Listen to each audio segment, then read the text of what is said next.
YouTube తాజాగా కొత్త video ప్లేయర్ని test చేస్తుంది. ఇక్కడ మనకి లెఫ్ట్ సైడ్ కనిపిస్తుంది వచ్చేటప్పటికి ఇది ఓల్డ్ ప్లేయరు. సో ఇక్కడ రైట్ సైడ్ కనిపిస్తుంది వచ్చేటప్పటికి న్యూ ప్లేయరు. ఇక్కడ మీరు చూస్తే కనుక బోర్డర్ కలర్ దగ్గర నుంచి అంటే కంప్లీట్గా ప్రోగ్రెస్ బారు థిక్గా కనపడటాన్ని ఇక్కడ చూడొచ్చు. అదే ఇక్కడ మనం చూస్తే కనుక ట్రాన్స్పరెంట్ గా కనపడుతుంది. వన్స్ మనం ప్లే చేసామంటే చూడండి, ఇక్కడ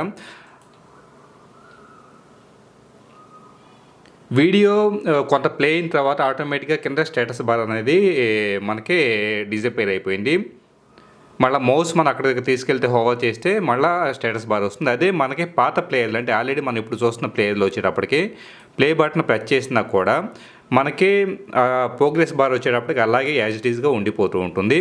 అలాగే ఇక్కడ మీరు గమనిస్తే కనుక లెఫ్ట్ సైడ్ వచ్చేటప్పటికి కంట్రోల్స్ డల్గా ఉన్నాయి. ఇక్కడ రైట్ సైడ్ న్యూ ప్లేయర్లో వచ్చేటప్పటికి చాలా బ్రైట్గా వైట్ కలర్లో కనపడుతూ ఉన్నాయి కంట్రోల్స్. వన్స్ మనం ప్లే చేసిన తర్వాత ఆటోమేటిక్గా డిజపైర్ అయ్యేసి మనం ఫుల్ సైజు వీడియో చూస్తున్న ఫీలింగ్ అనేది మనకు కలుగుతూ ఉంటుంది. ఇది అందరికీ అందుబాటులో రావడానికి కొంత టైం పడుతుంది.